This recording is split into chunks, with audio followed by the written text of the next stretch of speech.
আসন্না trust, সুন্নাতে উদ্ভাসিত জীবনের জন্য।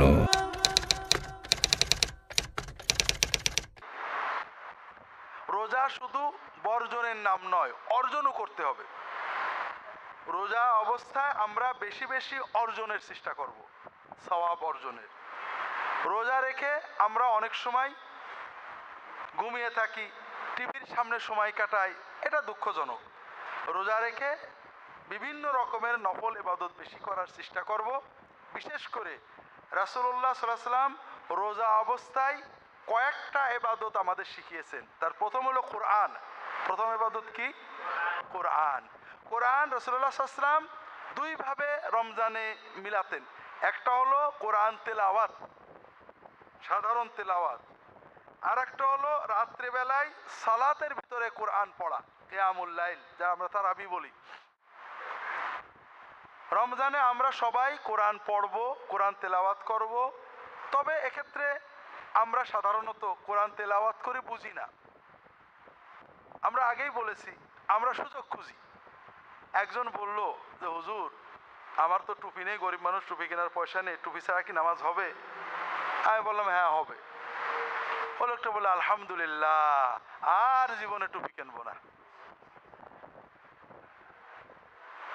ঠিক তেমনই একজন বলল যে হুজুর, আমি তো অমি মানুষ, কোরআন বুঝি না বুঝে কোরআন পড়লে কি সওয়াব হবে? আমি বললাম হ্যাঁ, কোরআন আল্লাহর কালামের মহব্বত নিয়ে পড়লে আল্লাহর কালাম মুখে উচ্চারণে জিকিরে সব তো হবে।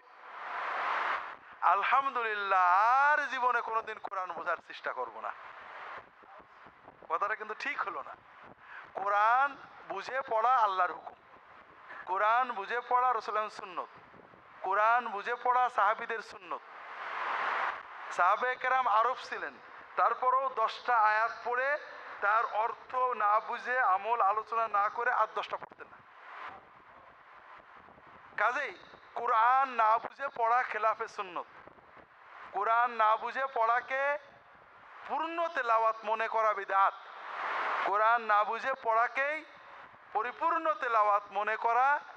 আল্লাহ কোরআন কারিমে বলেছেন বুঝে পড়া হলো হক তেলাওয়াত, কাজেই না বুঝে পড়া না হক তেলাওয়াত। কোরআন বুঝলে সওয়াব অনেক বেশি, ঈমান তাকওয়া বাড়বে। এজন্য আমরা বেশি পড়তে পারবো না। সবাই রমজানে কোরআন তেলাওয়াতের পাশাপাশি বোঝার অভ্যাস গড়ে। দুনিয়াতে সবচেয়ে সহজ বিজনেস হলো আল্লাহ তাআলার সাথে বিজনেস। আল্লাহ তাআলা বান্দার মনের আগ্রহ আর অন্তরের আন্তরিক চেষ্টা শুধু দেখেন। কতটুকু গিয়েছেন এটা বড় নয়। আপনি নিয়ত করেন, আল্লাহ এই রমজানে নিয়ত করলাম কোরআন যতটুক পরে একটু বুঝবো। আপনি এক পারা বুঝেছেন, সাধ্য মতো চেষ্টা করেছেন, আগামী রমজান পর্যন্ত খতম করেছেন। অথবা আপনি শুরু করেছেন, রমজান পর্যন্ত বাঁচেননি, তার আগেই মারা গিয়েছেন, আল্লাহ তাআলার কাছে পরিপূর্ণ সওয়াব আপনি পেয়ে গিয়েছেন। কাজেই আমরা কোরআন তেলাওয়াত বেশি করি। যারা কোরআন তেলাওয়াত করতে পারেন না, তেলাওয়াত শেখার চেষ্টা করি। কোরআনের দিকে এক ধাপ এগোই। একেবারেই পারি না, বৃদ্ধ হয়ে গেছি, আজকাল তেলাওয়াত শুনতে পাওয়া যায়, তরজমা সহ তেলাওয়াতও ক্যাসেট বা মেমোরি কার্ডে পাওয়া যায়।